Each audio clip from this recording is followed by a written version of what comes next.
ओम नमो भगवते वासुदेवाय। श्रीमद्भागवत महापुराण के अंतर्गत प्रथम स्कंद के पंचम अध्याय में भगवान के यश कीर्तन की महिमा और देवर्षि नारद जी की पूर्व चरित्र का वर्णन किया गया है। सुत जी कहते हैं, तदनंतर सुखपूर्वक बैठे हुए वीणा पाणी परम यशस्वी देवर्षि नारद ने मुस्कुराकर अपने पास ही बैठे ब्रह्मर्षि व्यास जी से कहा। नारद जी ने प्रश्न किया, महाभाग व्यास जी, आपके शरीर एवं मन दोनों ही अपने कर्म एवं चिंतन से संतुष्ट है ना? अवश्य ही आपकी जिज्ञासा तो भली भांति पूर्ण हो गई है, क्योंकि आपने जो यह महाभारत की रचना की है वे बड़ी ही अद्भुत है। वे धर्म आदि सभी पुरुषार्थों से परिपूर्ण है। सनातन ब्रह्म तत्व को भी आपने खूब विचारा है और जान भी लिया है।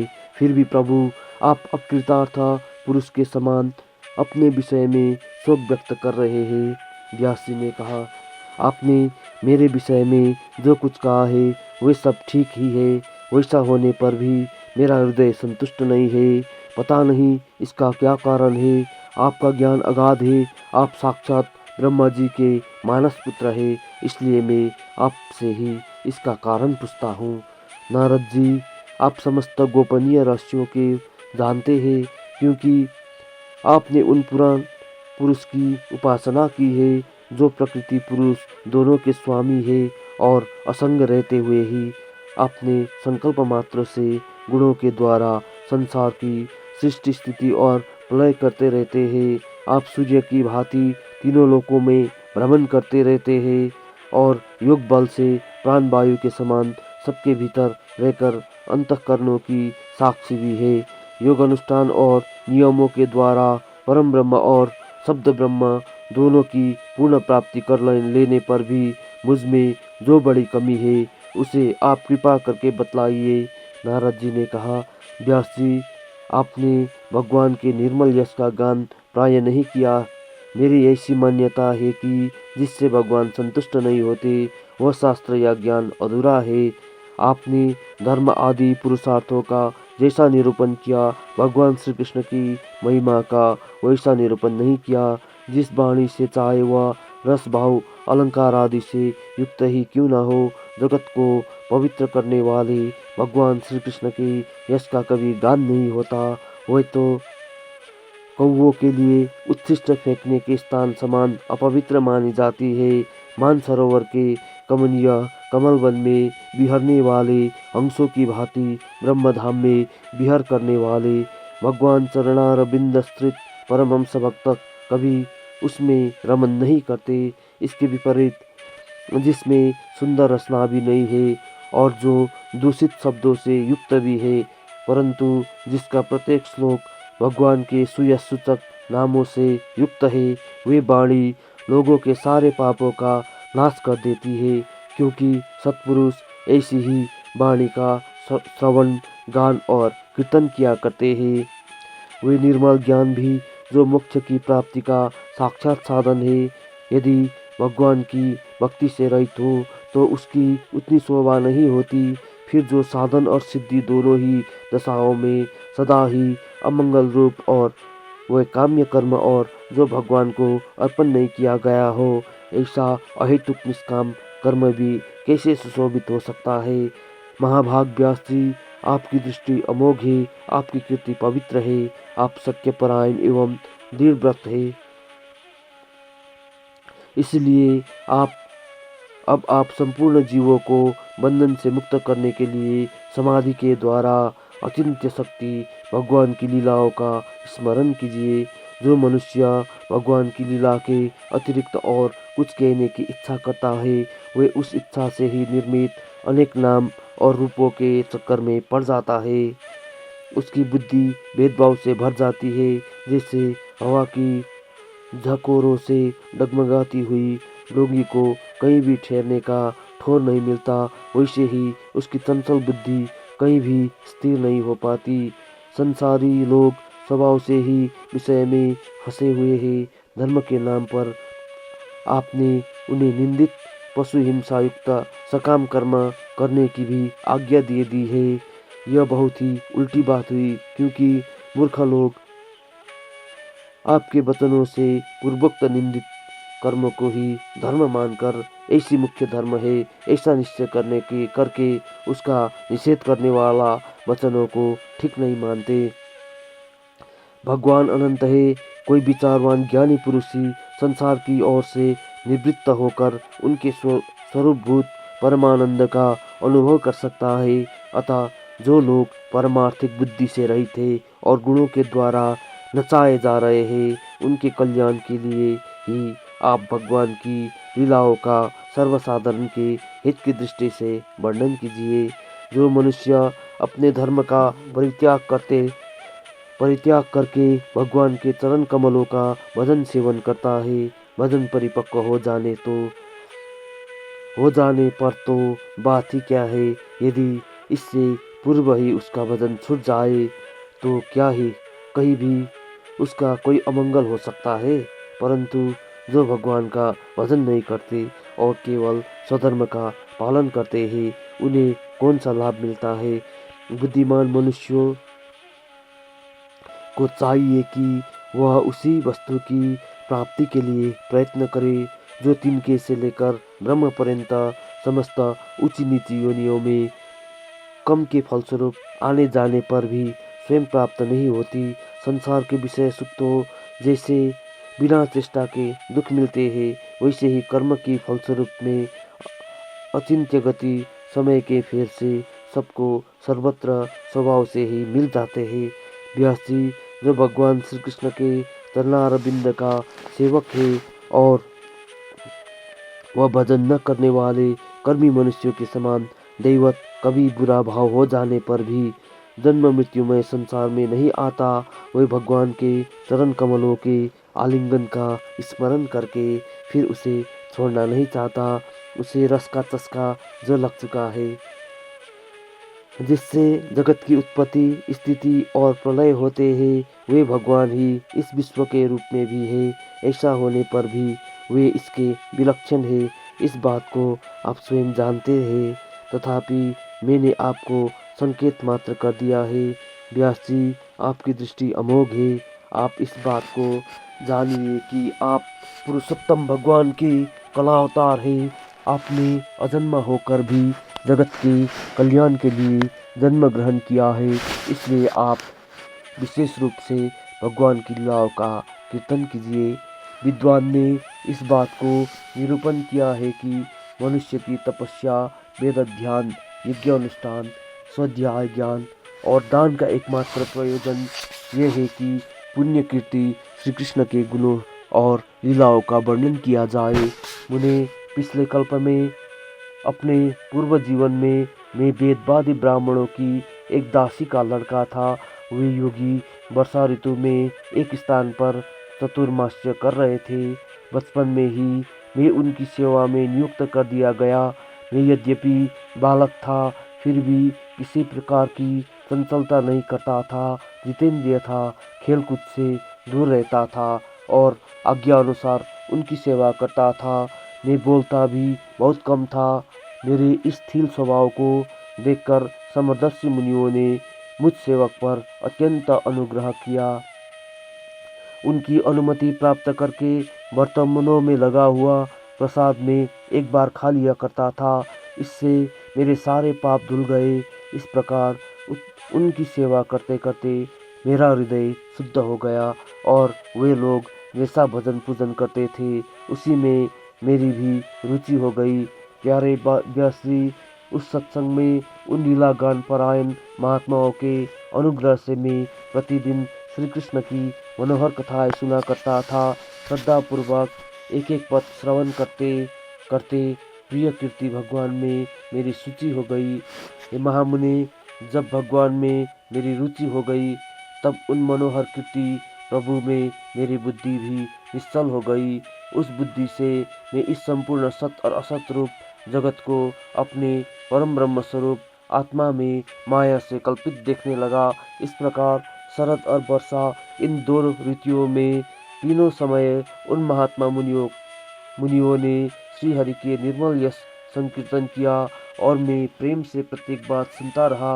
अब चित्त के रजोगुण और तमोगुण को नाश करने वाली भक्ति का मेरे हृदय में प्रादुर्भाव हो गया। मैं उनका बड़ा ही अनुरागी था, विनयी था। उन लोगों की सेवा से मेरे पाप नष्ट हो चुके थे। मेरे हृदय में श्रद्धा थी, इंद्रियों में संयम था एवं शरीर, वाणी और मन से मैं उनका आज्ञाकारी था। उन दिन वत्सल महात्माओं ने जाते समय कृपा करके मुझे उस गुह्यतम ज्ञान का उपदेश किया, जिसका उपदेश स्वयं भगवान ने अपने श्रीमुख से किया है। उस उपदेश से ही जगत के निर्माता भगवान श्री कृष्ण की माया के प्रभाव को मैं जान सका, जिसके जान लेने पर उनकी परम पद की प्राप्ति हो जाती है। सत्य संकल्प अभ्यासी पुरुषोत्तम भगवान श्री कृष्ण के प्रति समस्त कर्मों को समर्पित कर देना ही संसार के तीनों तापों की एकमात्र औषधि है। यह बात मैंने आपको बतला दी। प्राणियों को जिस पदार्थ के सेवन से जो रोग हो जाता है, वही पदार्थ चिकित्सा विधि के अनुसार प्रयोग करने पर क्या उस रोग को दूर नहीं करता। इसी प्रकार यद्यपि सभी कर्म मनुष्य को जन्म मृत्यु रूप संसार के चक्र में डालने वाले हैं, तथापि जब वे भगवान को समर्पित कर दिए जाते हैं, तब उनका कर्मपना ही नष्ट हो जाता है। इस श्लोक में जो शास्त्रविहित कर्म भगवान की प्रसन्नता के लिए किए जाते हैं, उन्हीं से पराभक्ति युक्त ज्ञान की प्राप्ति होती है। उस भगवदर्थ कर्म के मार्ग में भगवान के आज्ञा अनुसार आचरण करते हुए लोग बार बार भगवान श्री कृष्ण के गुण और नाम का कीर्तन तथा स्मरण करते हैं।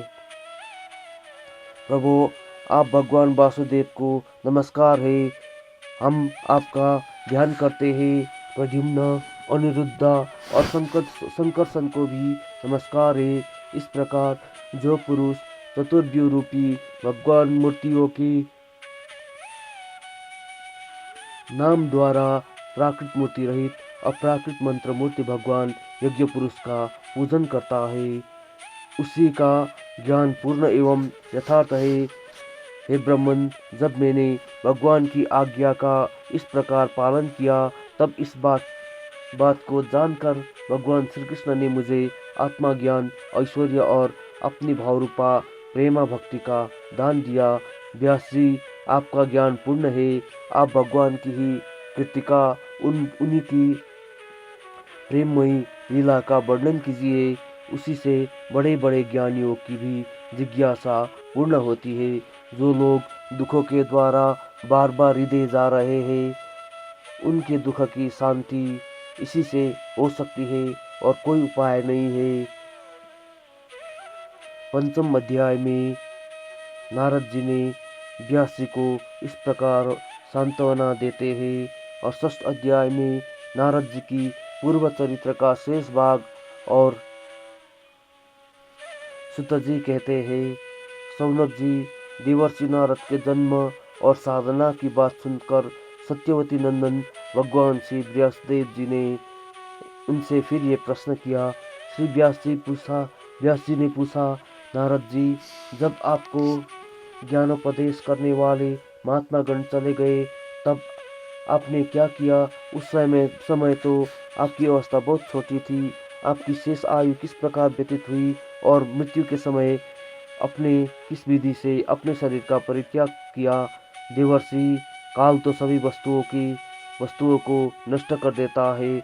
उसने आपकी इस पूर्व कल्प की स्मृति का कैसे नाश नहीं किया? श्री नारद जी ने कहा, मुझे ज्ञानोपदेश करने वाले महात्मा गण जब चले गए, तब मैंने इस प्रकार अपना जीवन व्यतीत किया। यद्यपि उस समय मेरी अवस्था बहुत छोटी थी। मैं अपनी माँ का इकलौता लड़का था। एक तो वो स्त्री थी, दूसरी मूढ़ और तीसरी दासी थी। मेरा भी उसके सिवा और कोई सहारा नहीं था। उसने अपने को मेरे स्नेह पास से जकड़ रखा था। वह मेरे योगक्षेम की चिंता तो बहुत करती थी, परंतु पराधीन होने के कारण कुछ कर न पाई। जैसे कठपुतली नचाने वाले की इच्छा के अनुसार ही नाचते हैं, वैसे यह सारा संसार ईश्वर के अधीन है। मैं भी अपनी माँ की स्नेह बंधन में बंधकर उस ब्राह्मण बस्ती में ही रहा। मेरी अवस्था केवल 5 वर्ष की थी। मुझे दिशा, देश और काल के संबंध में कुछ भी ज्ञान नहीं था। एक दिन की बात है, मेरी माँ गौ धोने के लिए रात के समय घर से बाहर निकली। रास्ते में उसके पैर से सांप छू गया। उसने उस बेचारी को डस लिया। उस सांप का क्या दोष, काल की ऐसी ही प्रेरणा थी। मैंने समझा, भक्तों के मंगल चाहने वाले भगवान का यही एक अनुग्रह है। इसके बाद मैं उत्तर दिशा की ओर चल पड़ा और उस मार्ग में मुझे अनेकों धन धान्य से संपन्न देश, नगर, गांव, अहीरों की चलती फिरती बस्तियां, खान खेड़, नदी और पर्वतों की तटवर्ती पहाड़, वाटिकाएं, वन उपवन, रंग बिरंगी धातुओं से युक्त विचित्र पर्वत दिखाई पड़े। कहीं कहीं जंगली वृक्ष थे जिनकी बड़ी बड़ी शाखाएं हाथियों ने तोड़ डाली थी। शीतल जल से भरे हुए जलाशय थे जिसमें देवताओं के काम में आने वाले कमल थे। उन पर पक्षी तरह तरह की बोली बोल रहे थे और भंवरे मंडरा रहे थे। ये सब देखता हुआ मैं आगे बढ़ा। मैं अकेला ही था। इतना लंबा मार्ग तय करने पर मैंने एक घोर गहन जंगल देखा। उसमें नरकट, बांस, सेंठा, कूस, कीचक आदि खड़े थे। उसकी लंबाई चौड़ाई भी बहुत थी और वे सांप, उल्लू, सियार आदि भयंकर जीवों का घर हो रहा था। देखने में बड़ा भयावना लगता था। चलते चलते मेरा शरीर और इंद्रियां शिथिल हो गई। मुझे बड़े जोर की प्यास लगी। भूख तो था ही। वहाँ एक नदी मिली। उसके कुंड में मैंने स्नान, जलपान और आचमन किया। इससे मेरी थकावट मिट गई। उस विजन वन में एक पीपल के नीचे आसन लगाकर मैं बैठ गया। उन महात्माओं से जैसा मैंने सुना था, हृदय में रहने वाले परमात्मा के उसी स्वरूप का मैं मन ही मन ध्यान करने लगा। भक्ति भाव से व्यथिकृत चित्त द्वारा भगवान के चरण कमलों का ध्यान करते ही भगवान प्राप्ति की उत्कट लालसा से मेरे नेत्र में आंसू छलछला आ गए और हृदय में धीरे धीरे भगवान प्रकट हो गए। व्यास जी, उस समय प्रेम भाव के अत्यंत उद्वेग से मेरा रोम रोम पुलकित हो उठा। हृदय अत्यंत शांत और शीतल हो गया। उस आनंद की बाढ़ में मैं ऐसा डूब गया कि मुझे अपना और देह वस्तु का तनिक भी भान न रहा। भगवान का यह अनिर्वचनीय रूप समस्त शोकों को नाश करने वाला और मन के लिए अत्यंत लुभावना था। सहसा उसे न देख मैं बहुत ही विकल हो गया और अनमना सा होकर आसन से उठ खड़ा हुआ। मैंने उस स्वरूप का दर्शन फिर करना चाहा, किंतु मन को हृदय में समाहित करके बार बार दर्शन की चेष्टा करने पर भी मैं उसे नहीं देख सका। मैं अतृप्त के समान आतुर हो उठा।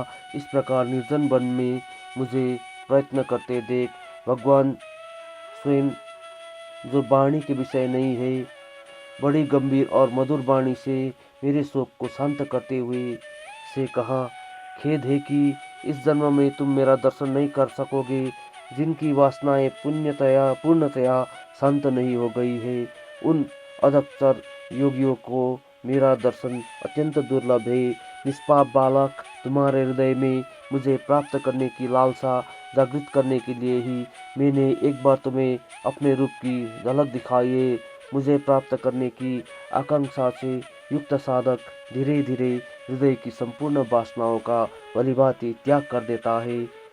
अकल्प अल्पकालीन संत सेवा से ही तुम्हारी चित्त वृत्ति मुझ में स्थिर हो गई है। अब तुम इस प्राकृत मलिन शरीर को छोड़कर मेरे पार्षद हो जाओगे। मुझे प्राप्त करने का तुम्हारा यह दृढ़ निश्चय कभी किसी प्रकार नहीं टूटेगा। समस्त सृष्टि का प्रलय हो जाने पर भी मेरी कृपा से तुम्हें मेरी स्मृति बनी रहेगी।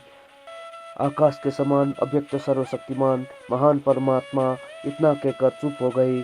उनकी इस कृपा का अनुभव करके मैंने उन श्रेष्ठों से भी श्रेष्ठतर भगवान का सिर झुकाकर प्रणाम किया। तभी से मैं लज्जा संकोच छोड़कर भगवान के अत्यंत रहस्यमय और मंगलमय, मधुर नामों और लीलाओं का कीर्तन और स्मरण करने लगा। इस प्रिया और मद मत्सर मेरे हृदय से पहले ही निवृत्त हो चुके थे। अब मैं आनंद से काल की प्रतीक्षा करता हुआ पृथ्वी पर विचरण करने लगा। व्यास जी, इस प्रकार भगवान की कृपा से मेरा हृदय शुद्ध हो गया, आसक्ति मिट गई और श्री कृष्ण परायण हो गया। कुछ समय बाद जैसा एक एक बिजली कौंध जाती है, वैसे ही अपने समय पर मेरी मृत्यु आ गई। मुझे शुद्ध भगवत पार्षद शरीर प्राप्त होने का अवसर आने पर प्रारब्ध कर्म समाप्त हो जाने के कारण पंचभौतिक शरीर नष्ट हो गया।